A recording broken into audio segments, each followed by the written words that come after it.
Oh my goodness! I'm at Harvard! Wow! To President Faust, my fellow honorans, Carl, that was so beautiful, thank you so much. And James Rothenberg, Stephanie Wilson, Harvard faculty, with a special bow to my friend, Dr. Henry Louis Gates. All of you alumni, with a special bow to the class of '88 and your $115 million.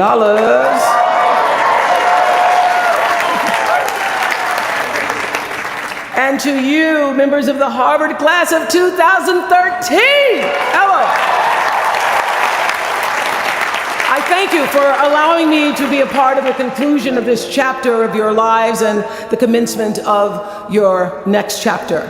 To say that I'm honored doesn't even begin to quantify the depth of gratitude that really accompanies an honorary doctorate from Harvard. Not too many little girls from rural Mississippi have made it all the way here to Cambridge, and I can tell you that I consider today, as I sat on the stage this morning getting teary for you all and then teary for myself, I consider today a defining milestone in a very long and a blessed journey. My one hope today is that I can be a source of some inspiration. I'm going to address my remarks to anybody who's ever felt inferior or felt disadvantaged, felt screwed by life. This is a speech for the quad.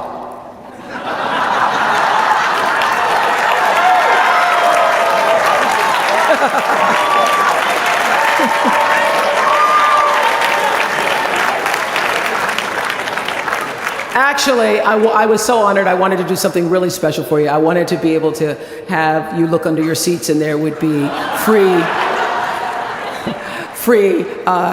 master and doctor degrees. But I see you got that covered already. I will be honest with you. I felt a lot of pressure over the past few weeks to come up with something that I could share with you that you hadn't heard before. Because after all, y'all went to Harvard. I did not. But then I realized that you don't have to necessarily go to Harvard to have a driven, obsessive, type A personality, but it helps. And while I may not have graduated from here, I admit that my personality is about as Harvard as they come. You know, my television career began unexpectedly. As you heard this morning, I was in the Miss Fire Prevention contest. That was when I was 16 years old in Nashville, Tennessee, and you had the requirement of having to have red hair in order to win, up until the year that I entered. So they were doing the question and answer period, because I knew I wasn't going to win in the swimsuit competition. So during the question and answer period, the question came, "Why, young lady, what would you like to be when you grow up?" And by the time they got to me, all the good answers were gone. So I had seen Barbara Walters on the Today Show that morning, so I answered, "I would like to be a journalist. I would like to tell other people's stories in a way that makes a difference in their lives and the world." And as those words were coming out of my mouth, I went, "Whoa, this is pretty good. I would like to be a journalist. I want to make a difference." Well, I was on television by the time I was 19 years old. And in 1986, I launched my own television show with a relentless determination to succeed. At first, I was nervous about the competition, and then I became my own competition, raising the bar every year, pushing myself as hard as I knew. Sound familiar to anybody here? Eventually, we did make it to the top, and we stayed there for 25 years. The Oprah Winfrey Show was #1 in our time slot for 21 years. And I have to tell you, I became pretty comfortable with that level of success. But a few years ago, I decided, as you will at some point, that it was time to recalculate, find new territory, break new ground. So I ended the show and launched OWN, the Oprah Winfrey Network. The initials just worked out for me. So 1 year later, after launching OWN, nearly every media outlet had proclaimed that my new venture was a flop. Not just a flop, but a big, bold flop, they call it. I can still remember the day I opened up USA Today and read the headline, "Oprah not quite standing on her own." I mean, really, USA Today, now that's the nice newspaper. It really was, this time last year, the worst period in my professional life. I was stressed and I was frustrated, and quite frankly, I was embarrassed. It was right around that time that President Faust called and asked me to speak here. And I thought, you want me to speak to Harvard graduates? What could I possibly say to Harvard graduates, some of the most successful graduates in the world, in the very moment when I had stopped succeeding? So I got off the phone with President Faust and I went to the shower. It was either that or a bag of Oreos. So I chose the shower. And I was in the shower a long time, and as I was in the shower, the words of an old hymn came to me. You may not know it. It's by and by, when the morning comes. And I started thinking about when the morning might come, because at the time I thought I was stuck in a hole. And the words came to me, trouble don't last always, from that hymn. This too shall pass. And I thought, as I got out of the shower, I am going to turn this thing around, and I will be better for it. And when I do, I'm going to go to Harvard, and I'm going to speak the truth of it. So I'm here today to tell you, I have turned that network around.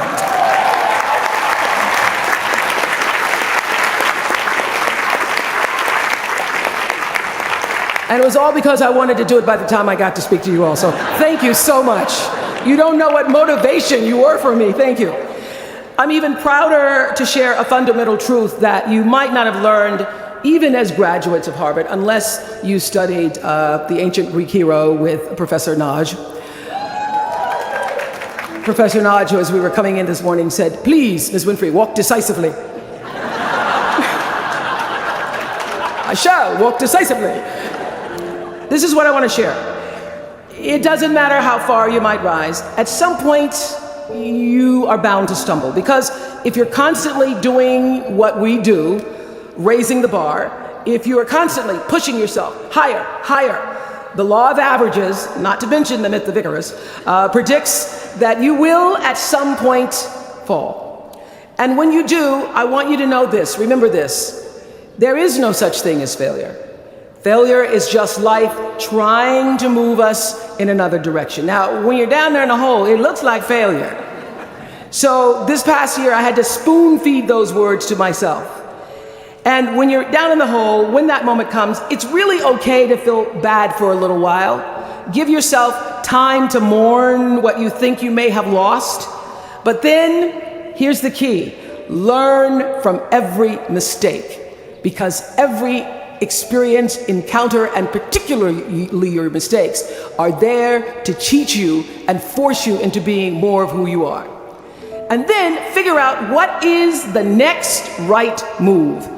And the key to life is to develop an internal, moral, emotional GPS that can tell you which way to go. Because now and forevermore, when you Google yourself,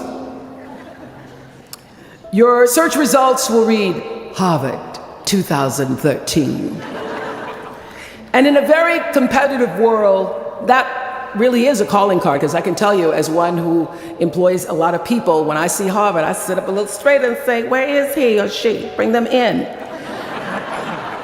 It's an impressive calling card that can lead to even more impressive bullets in the years ahead. Lawyer, senator, CEO, scientist, physicist, winners of Nobel and Pulitzer Prizes, or late night talk show host.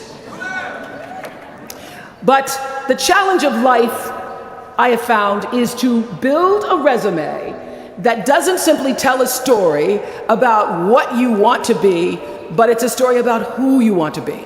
It's a resume that doesn't just tell a story about what you want to accomplish, but why. A story that's not just a collection of titles and positions, but a story that's really about your purpose. Because when you inevitably stumble and find yourself stuck in a hole, that is the story that will get you out. What is your true calling? What is your dharma? What is your purpose? For me, that discovery came in 1994 when I interviewed a little girl who had decided to collect pocket change in order to help other people in need. She raised $1,000 all by herself, and I thought, well, if that little 9-year-old girl with a bucket and a big heart could do that, I wonder what I could do. So I asked for our viewers to take up their own change collection, and in 1 month, just from pennies and nickels and dimes, we raised more than $3 million that we used to send one student from every state in the United States to college. That was the beginning of the Angel Network. And so what I did was I simply asked our viewers, do what you can wherever you are, from wherever you sit in life. Give me your time or your talent, your money if you have it, and they did.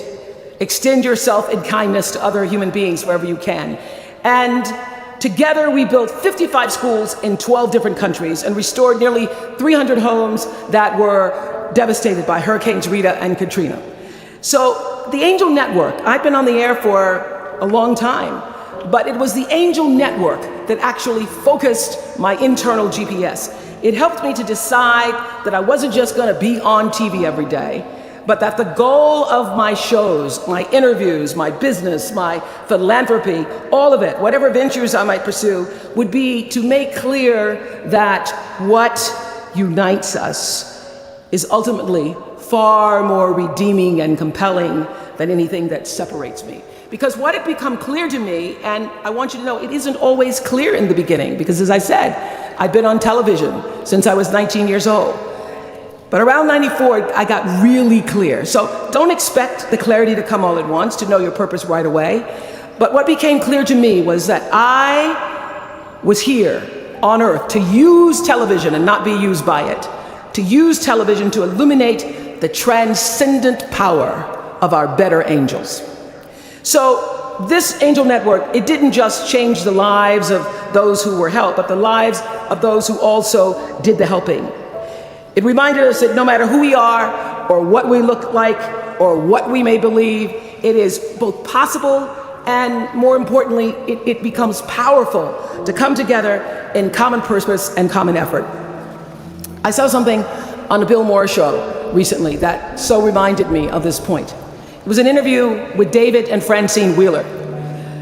They lost their 7-year-old son, Ben, in the Sandy Hook tragedy. And even though gun safety legislation to strengthen background checks had just been voted down in Congress at the time that they were doing this interview, they talked about how they refused to be discouraged. Francine said this. She said, "Our hearts are broken, but our spirits are not. I'm going to tell them what it's like to find a conversation about change that is love, and I'm going to do that without fighting them." And then her husband David added this: "You simply cannot demonize or vilify someone who doesn't agree with you, because the minute you do that, your discussion is over, and we cannot do that any longer. The problem is too enormous. There has to be some way that this darkness can be banished with light." In our political system and in the media, we often see the reflection of a country that is polarized, that is paralyzed, and is self-interested. And yet, I know you know the truth. We all know that we are better than the cynicism and the pessimism that is regurgitated throughout Washington and the 24-hour cable news cycle. Not my channel, by the way. We understand that the vast majority of people in this country believe in stronger background checks because they realize that we can uphold the Second Amendment and also reduce the violence that is robbing us of our children. They don't have to be incompatible.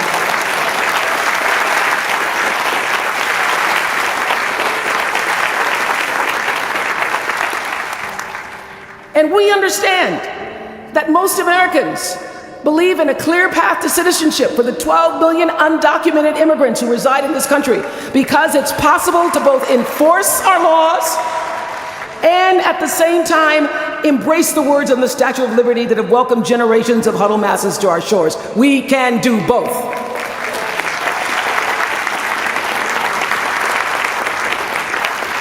And we understand, I know you do because you went to Harvard, that people from both parties and no party believe that indigent mothers and families should have access to healthy food and a roof over their heads and a strong public education. Because here in the richest nation on earth, we can afford a basic level of security and opportunity. So the question is, what are we going to do about it? Really, what are you going to do about it? Maybe you agree with these beliefs, maybe you don't. Maybe you care about these issues, or maybe there are other challenges that you, class of 2013, are passionate about. Maybe you want to make a difference by serving in government. Maybe you want to launch your own television show. Or maybe you simply want to collect some change. Your parents would appreciate that about now. The point is, your generation is charged with this task of breaking through what the body politic has thus far made impervious to change. Each of you has been blessed with this enormous opportunity of attending this prestigious school. You now have a chance to better your life, the lives of your neighbors, and also the life of our country. When you do that, let me tell you what I know for sure. That's when your story gets really good. Maya Angelou always says, when you learn, teach. When you get, give. That, my friends, is what gives your story purpose and meaning. So you all have the power in your own way to develop your own angel network. And in doing so, your class will be armed with more tools of influence and empowerment than any other generation in history. I did it in an analog world. I was blessed with a platform that at its height reached nearly 20 million viewers a day. Now here in a world of Twitter and Facebook and YouTube and Tumblr, you can reach billions in just seconds. You're the generation that rejected predictions about your detachment and your disengagement by showing up to vote in record numbers in 2008. And when the pundits said, they talked about you. They said you'd be too disappointed. You'd be too dejected to repeat that same kind of turnout in the 2012 election, and you proved them wrong by showing up in even greater numbers. That's who you are. This generation, your generation, I know, has developed a finely honed radar for BS. Can you say BS at Harvard? The spin and phoniness and artificial nastiness that saturates so much of our national debate. I know you all understand better than most that real progress requires an authentic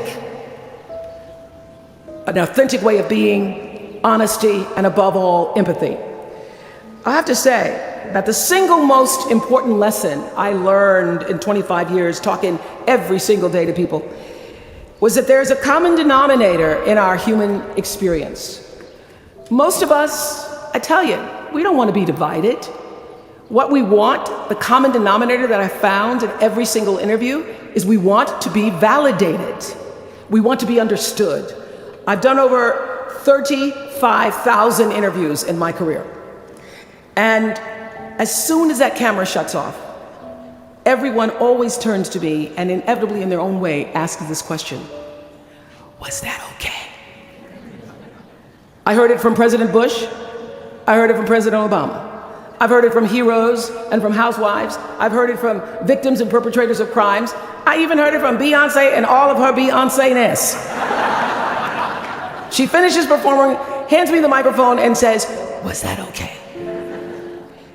Friends and family, yours, enemies, strangers, in every argument, in every encounter, every exchange, I will tell you, they all want to know one thing.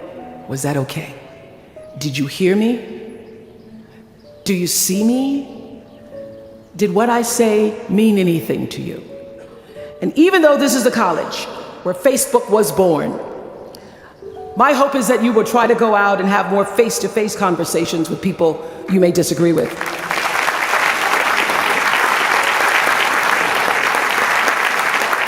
That you'll have the courage to look them in the eye and hear their point of view, and help make sure that the speed and distance and anonymity of our world doesn't cause us to lose our ability to stand in somebody else's shoes and recognize all that we share as a people. This is imperative for you as an individual and for our success as a nation.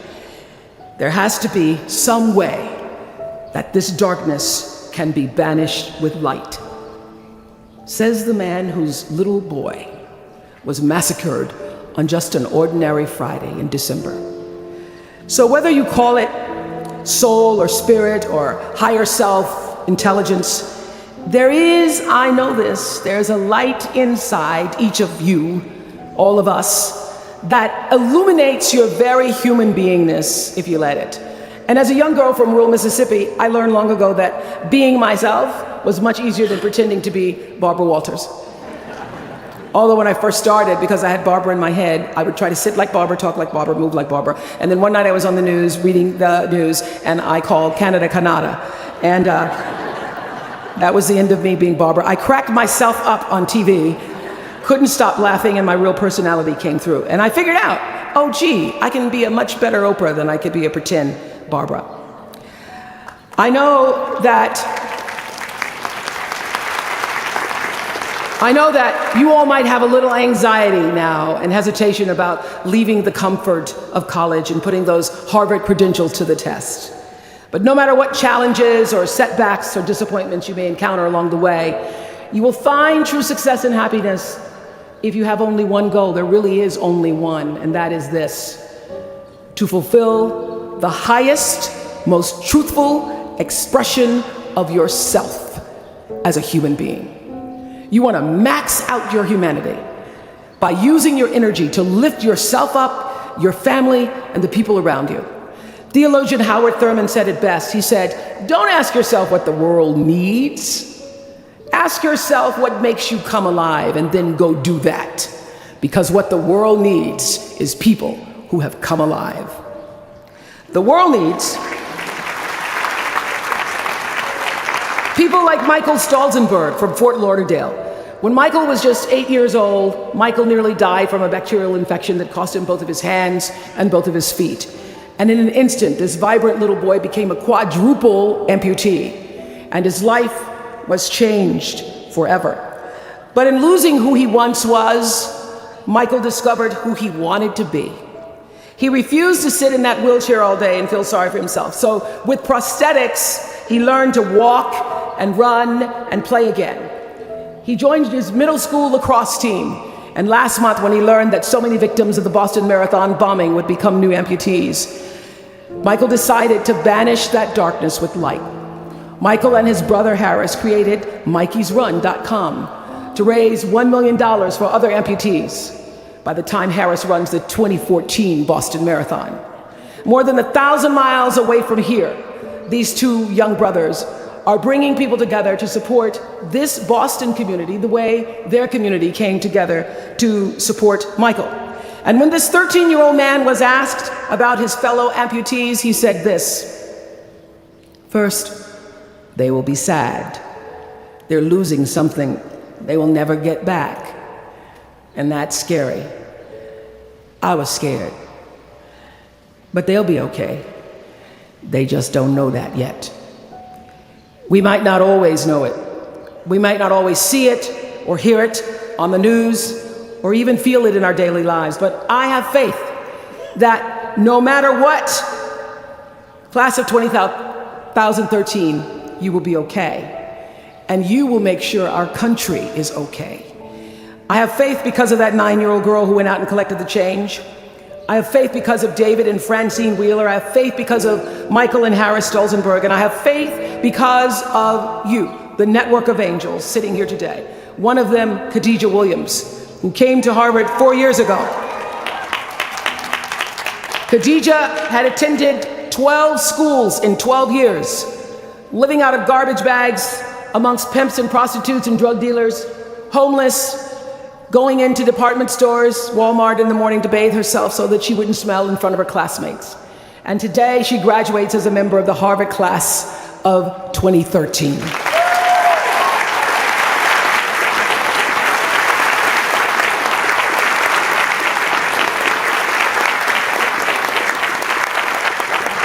From time to time, you may stumble, fall. You will for sure count on this.